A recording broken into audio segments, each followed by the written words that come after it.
Ini adalah akhir dari acara Big Money Bus dan Natalie dihadapkan pada tugas yang sulit. Ada 3 mangkuk ikan, masing-masing berisi emas batangan dengan jumlah yang berbeda di dalamnya. Jika dia berhasil memasukkan tangannya ke dalam salah satu mangkuk dan mengeluarkannya, dia bisa menyimpan emas batangan tersebut. Mangkuk pertama berisi air panas mendidih di dalamnya. Mangkuk kedua berisi asam yang dapat membakar daging. Dan mangkuk terakhir berisi beberapa kalajengking berbisa yang sedang berjalan-jalan. Mangkuk mana yang harus dia pilih?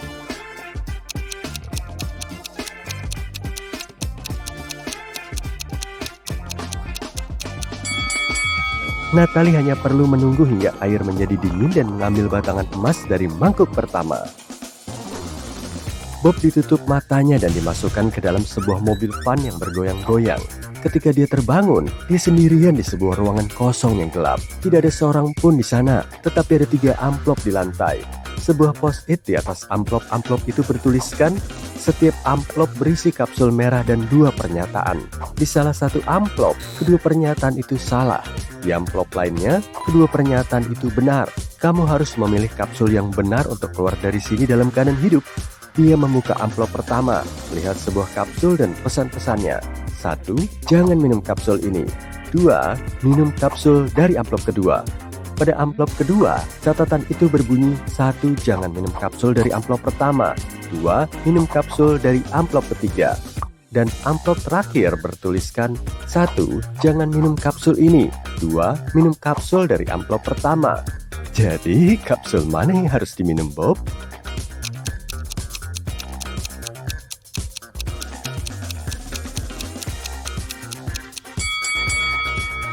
Dia harus mempercayai kapsul dari amplop ketiga. Mari kita lihat ulasannya. Pesan pertama dari amplop pertama adalah benar, sedangkan pesan kedua salah. Kedua pesan dari amplop kedua adalah benar. Hal ini membuat kita memiliki 2 pernyataan yang salah pada amplop ketiga. Timothy dan Diana sedang berjalan-jalan di hutan ajaib ketika mereka bertemu dengan penyihir jahat. Penyihir itu menangkap Diana dan membawanya ke sebuah kastil berhantu. Timothy berhasil menemukan kastil tersembunyi itu dan menyaksikan penyihir itu mengubah Diana menjadi katak. Ketika penyihir itu meninggalkan ruangan, dia menyelinap ke dalam untuk mengubah Diana kembali menjadi manusia. Dia menemukan sebuah buku mantra yang dapat membantunya dan menemukan resep ramuan ajaib yang harus dia buat. Dia mengenali sebagian besar bahan-bahannya, tetapi 2 yang terakhir dienkripsi. Lihatlah lemari bahan penyihir, dan cobalah untuk membantu Timothy menemukan 2 bahan terakhir yang dia butuhkan untuk membuat ramuan ajaib.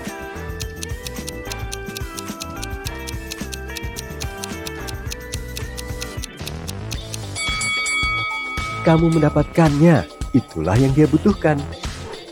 Hari mulai sibuk di Faber Town.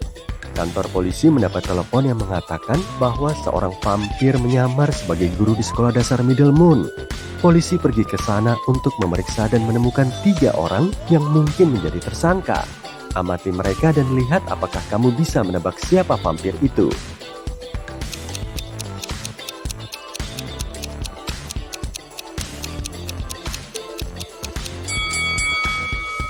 Vampirnya yang di tengah.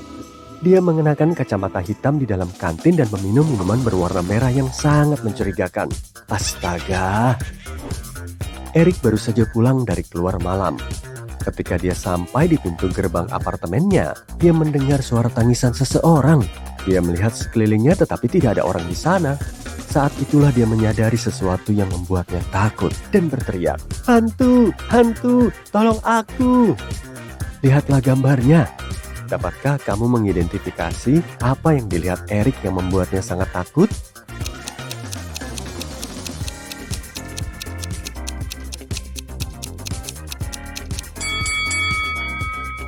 Lampu gerbang tidak terpasang ke tiang.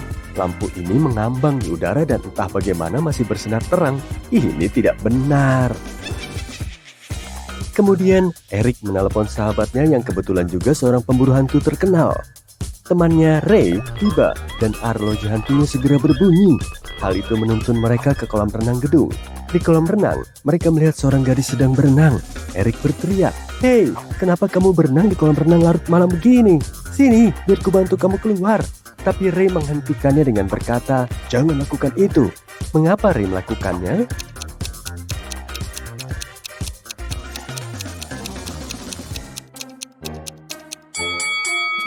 Lihatlah ke kolam renang.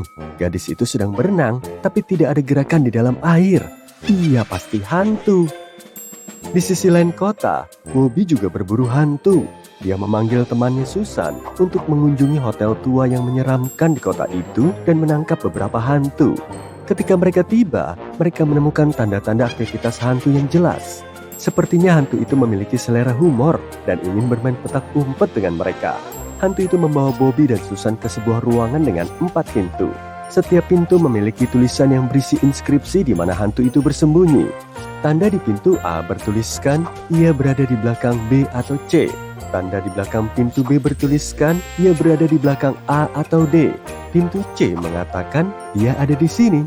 Dan pintu D menyatakan, hantunya tidak ada di sini. Bobby dan Susan terlihat sangat bingung, sampai sebuah catatan muncul di samping kaki mereka yang bertuliskan, 3 dari inskripsi ini salah dan 1 inskripsi benar. Dapatkah kamu menebak pintu mana yang mengarah ke hantu?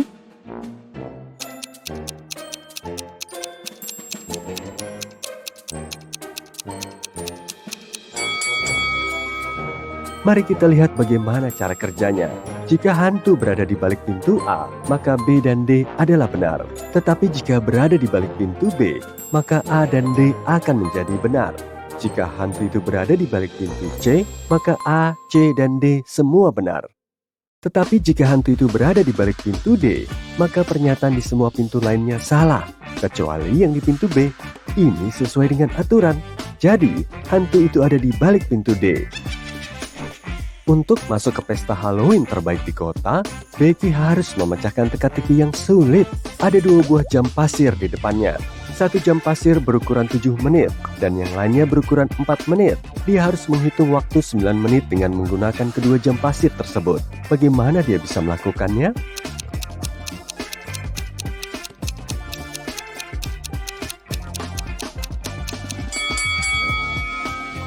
Pertama, dia memutar kedua jam pasir pada waktu yang sama.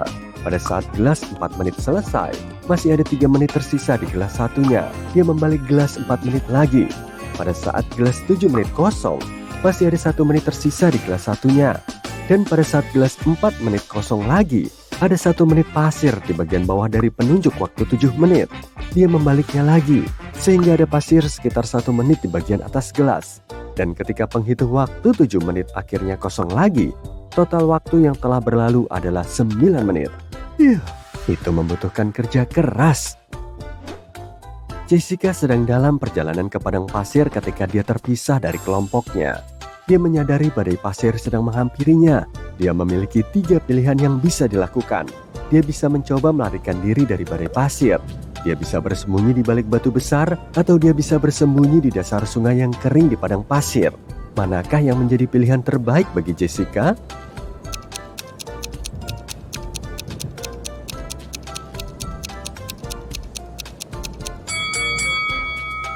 Pilihan pertama adalah ide yang buruk karena dia tidak akan pernah berlari lebih cepat dari badai pasir.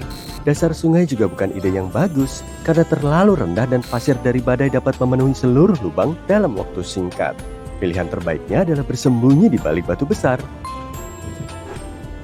Setelah badai berlalu, Jessica menggunakan radio untuk mengirim sinyal SOS kepada pemandu. Pemandu menyuruhnya untuk tetap tenang. Tim penyelamat akan segera datang untuk menolongnya. Dalam beberapa jam, 3 tim penyelamat datang untuk menolong Jessica.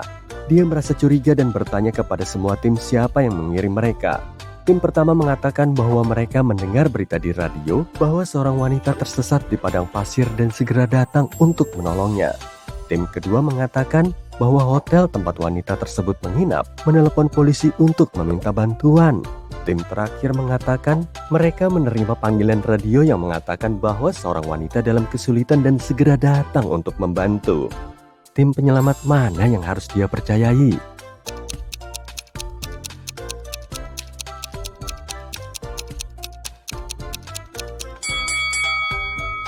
Tim terakhir, Jessica mengirimkan pesan kepada pemandunya segera setelah badai selesai. Ingat,